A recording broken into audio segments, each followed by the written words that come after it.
14-15, এর আগে অনেক যুদ্ধ হয়েছে কিন্তু ওটা সমসাময়িক। কিন্তু এখন দেখতেছি ইহুদিরা মাথা চারা দিয়ে উঠেছে। ইহুদিরা তো আস্তে আস্তে আপনার যে মিশরের যে সিনাই, এটা গোটালটাই দখল করে নিয়েছিল ইহুদিরা। সিনাই মানে গোটা বাংলাদেশের 5টা সমান, এত বিশাল ভূখণ্ড। আজকে মিশর ইজিপ্ট কেন যুদ্ধ করতে পারে না? কারণ সিনাই যখন দখল করেছিল ইহুদিরা, তাদের সাথে চুক্তি হয়েছিল তোমাদের সিনাই আমরা তোমাদেরকে ফিরিয়ে দেব, কিন্তু তোমরা আমাদের সাথে কোনো যুদ্ধ করতে পারবে না। এবার আসেন মৌলিক দুটো পয়েন্ট। রাসূলুল্লাহ সাল্লাল্লাহু আলাইহি ওয়াসাল্লাম ওমর রাদিয়াল্লাহু আনহুর যুগে ওমর রাদিয়াল্লাহু আনহু সর্বপ্রথম সিরিয়ার যে জায়গা এগুলো দখল করে নিয়েছিলেন। এরপরে মিশরের যে জায়গাগুলো রয়েছে এগুলো দখল করে নিয়েছিলেন।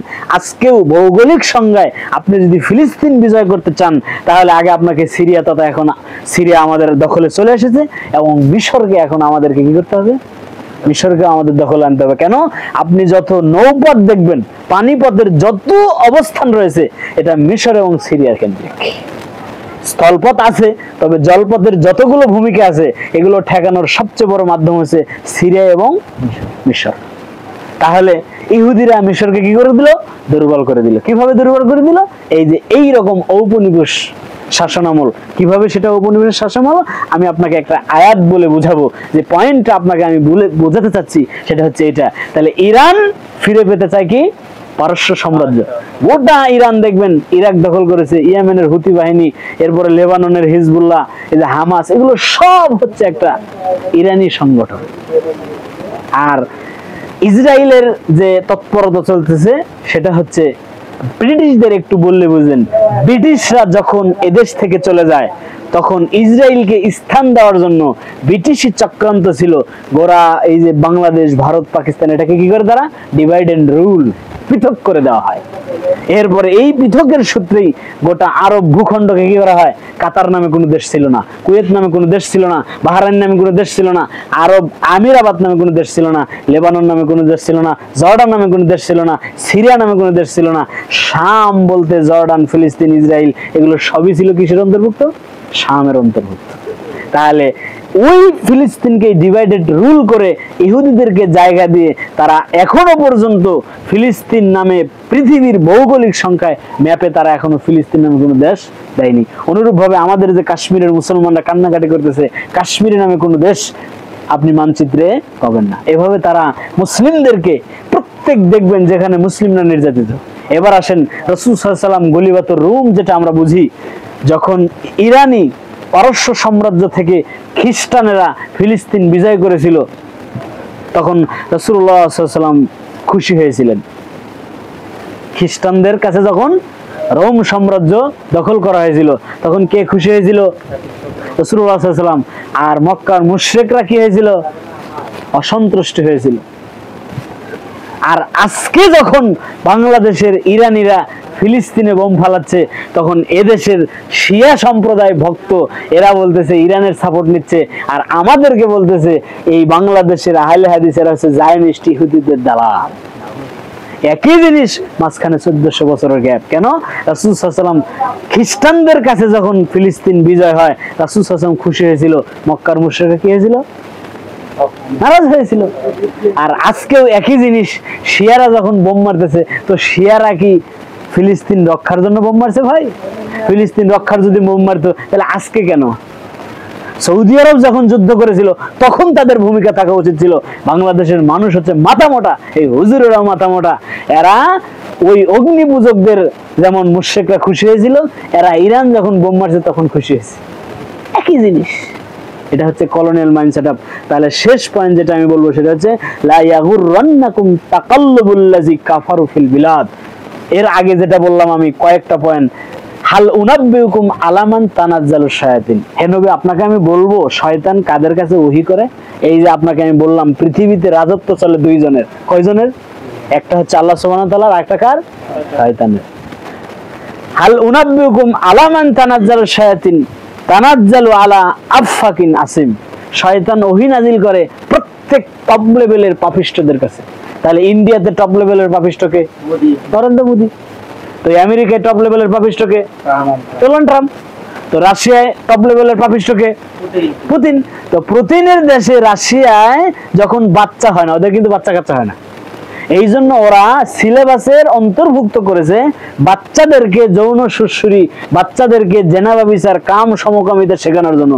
একই জিনিস ট্রান্সজেন্ডারের নামে শয়তান গণতন্ত্রের মাধ্যমে বাংলাদেশে ঢুকিয়েছে। বাংলাদেশের নারী যে দাবিগুলো করেছে, এর ভিতরে প্রতিবেদন 137 পৃষ্ঠায় দাবি করেছে যে আমাদের স্কুল কলেজেও বাচ্চাদেরকে জেনাবা বিচার শেখার সিলেবাস তৈরি করতে হবে। তাহলে এটা কিভাবে ঢুকলো ভাই? Colonial mindset. দেখেন গোটা পৃথিবী, আপনি মুসলিমটাতে কি, আপনি জামাত ইসলামটাতে কি, গোটা পৃথিবীর রাজনীতি এটা হচ্ছে কার হাতে? গণতান্ত্রিক কলোনিয়াল মাইন্ডসেট, এটা হচ্ছে শয়তানের হাতে। সুতরাং এখান থেকে আমি আরো গুলো কথা বলবো। লা ইয়াগুররান্নাকুম তাকাল্লাবুল, এই যে কলোনিয়াল মাইন্ডসেট বললাম কেন? আপনার চুল সামনে বড় কেন? আপনার চুল কেন সামনে বড়? এটাই হচ্ছে কলোনিয়াল মাইন্ডসেট। সামনে কাটলে আপনাকে স্মার্ট লাগে না। ব্রিটিশদের এটাই হচ্ছে কলোনিয়াল মাইন্ডসেট। আপনাকে দাড়ি রাখলে গাইয়া গাইয়া লাগে, আনস্মার্ট লাগে। এটার কারণ কি? এটা কলোনিয়াল মাইন্ডসেট। তাহলে আমাদের রক্তে ঢুকে গেছে, আমরা কি কলোনিয়াল মাইন্ডসেট বের হতে পারছি? আমার চুল সামনে কেন বড়? আপনি সেলুনে যান, লা ইয়াগুররান্নাকুম, আল্লাহ কি বলছে? যে ইহুদি খ্রিস্টান কাফের মুশরিকদের আচরণ চাল চরিত্র যেন তোমাদেরকে কি না করে? ধ্বংস করে। কাফারু ফিল বিলাদ, কাফের দেশের চরিত্র যেন তোমাদেরকে কি না করে? আজকে একজন মানুষ 60-70 বছর না হলে সে দাড়ি কাটতে থাকে। আর কি বলে জানেন? আপনি প্রশ্ন করেন, কি বলবো? এখনো বিয়ে করি নাই, বাচ্চা কাচ্চা হয় না, এখানে দাঁড়িয়ে রাখবো। এটা কেন ভাই? এটা কলোনিয়াল মাইন্ডসেট। আপনার প্যান্টটা ভাঁজ করা কেন? টাকনুর নিচে কেন? কেন প্যান্ট উপরে রাখলে আপনাকে কি লাগে? আনস্মার্ট লাগে। এটা কলোনিয়াল মাইন্ডসেট। তাহলে আপনি যতই আন্দোলন করেন, যতই তাবলীগ জামাত করেন, যতই জামাত ইসলাম করেন, আপনাকে কোরআন এবং সহিহ হাদিস ভিত্তিক জীবনযাপন ছাড়া এই কলোনিয়াল মাইন্ডসেট থেকে আপনি বের হতে পারবেন না। তো চুল কাটার কথা কেন বললাম আমি? আপনি সেলুনে যান, রাসূল সাল্লাল্লাহু আলাইহি ওয়াসাল্লামের মাথা ছিল না, তিনি চুল কাটেননি, কিভাবে কেটেছেন? চতুর্দিকে সমান। আজকে আমাদের সামনে চুল কেন বড়? এটা সব কাফেরদের চালচরণ। এগুলো দেখবেন বাচ্চাদেরও কাটিং দেওয়া আছে, অবাক হবেন, নেইমার মেসির কাটিং দেওয়া আছে। অথচ রাসূল সাল্লাল্লাহু আলাইহি ওয়াসাল্লাম উমরি কাজা, সহিহ বুখারী খুলেন, উমরি কাজা মানে কি? রাসূল সাল্লাল্লাহু উমরি কাজা বলতে হচ্ছে এক পাশে চুল রেখে বাকি পাশে ডিজাইন করা। দেখবেন যতগুলো কাটিং আছে এই উমরি কাজা কাটিং। তাহলে রাসূলুল্লাহ সাল্লাল্লাহু আলাইহি ওয়াসাল্লাম যেটা বুঝেছেন, আল্লাহ তাআলা আজকে আমরা মুসলমান ধ্বংস কেন? কাফেরদের চাল চলনের কারণে। আপনি এটাকে ফিরান, চুল যেই নামাজ পড়ে 5 ওয়াক্ত, দাঁড়িয়ে আছে, স্ত্রীকে পর্দা করায়, কিন্তু সামনের চুল কেটে পিছনের চুলের মতো সমান করতে পারে। আজকে আমাদের আর্মি দেখেন, কলোনিয়াল মাইন্ডসেট। একটা আর্মি পাবেন না যে সকালে উঠে ক্লিন শেভ করে না। এটার কারণ কি? Colonial mindset. তাহলে এখান থেকে আমাদের বের হতে হবে। আপনি যাবেন অফিসে, বড় পর্যায়ে যে চাকরি করে, দেখবেন ওর দাড়ি নেই, এটা হচ্ছে কলোনিয়াল মাইন্ডসেট। এখান থেকে আমাদের বের হয়ে আসতে হবে। এই যে জন্যই আমি আরেকটা আয়াত বলে আমি আমার কথা শেষ করি। আল্লাহ বলছেন, অনেকেই কিন্তু আমাদের দেশে সবাই কিন্তু ঐক্য চায়, ঐক্য চায় না? কিন্তু ঐক্য হয় না কেন? এর মৌলিক কারণ, সবাই ঐক্য চায়। তাহেরিও তো ঐক্য চাইছে কয়েকদিন আগে, কিন্তু সে তার স্থান থেকে ঐক্য চাচ্ছে। ঐক্য সবাই চাচ্ছে। মাজার পূজারী মাজারের স্থান থেকে ঐক্য চাচ্ছে, কবর পূজারী কবরের স্থান থেকে ঐক্য চাচ্ছে, হ্যাঁ, বেদাতীরা বেদাতি স্থান থেকে ঐক্য চাচ্ছে। কিন্তু ঐক্যের যে সূত্র কোরআন এবং সহিহ হাদিস, এই কথা কেউ বলতেছে না। আচ্ছা, মামুনুল হক বলতেছে অমুক আহলে হাদিসের কাছে যাও, অমুকের কাছে যাও। ভাই, তোমাকে তো দৌড়াদৌড়ি করতে হবে না, তুমি শুধু মেম্বারে উঠে খুতবা দাও কোরআন এবং সহিহ হাদিসের। তোমার জনগণ তৈরি করো, তোমাকে তো কারোর ধারে কাছে দূর দেও না। তারেক মনোয়ার কাছে না, হাফিজুর রহমান সিদ্দিকীর কাছে কি কইছে? আকাবিররা যা বলবে তাই। দেখছেন, এটাও একটা কলোনিয়াল মাইন্ডসেট। আজকে এই যে মুহররম আসতেছে 10 তারিখ, বাংলাদেশের প্রস্তুতি কি? Colonial mindset. আপনি জানুয়ারি বন্ধ পাবেন, কিন্তু আরবি মাসগুলোতে বন্ধ পাবেন কেন?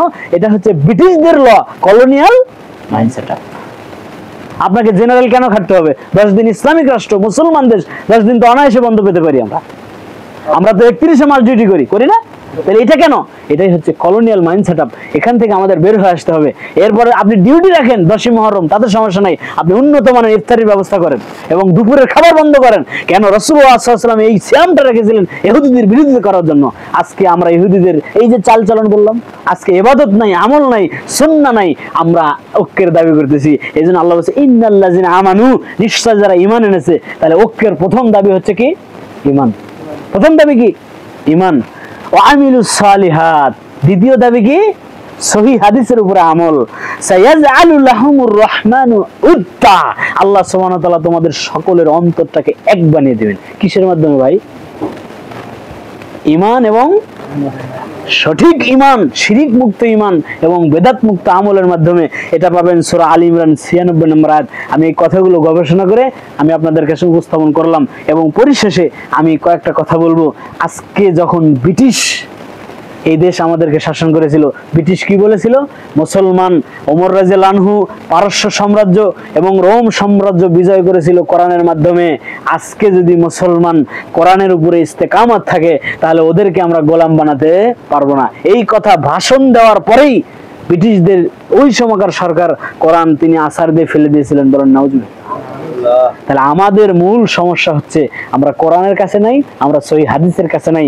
এখান থেকে যদি আমরা জ্ঞান অর্জন করতে না পারি তাহলে আমরা কখনো সফলতা অর্জন করতে পারবো না। তো যাই হোক, আমি যে একটা কথা আমার মনে আসতেছে না, গুরুত্বপূর্ণ ছিল বলতে পারলাম না। সুবহানাকাল্লাহুম্মা ওয়া বিহামদিকা আশহাদু আল্লা ইলাহা ইল্লা আনতা আস্তাগফিরুকা ওয়া আতুবু ইলাইক। তো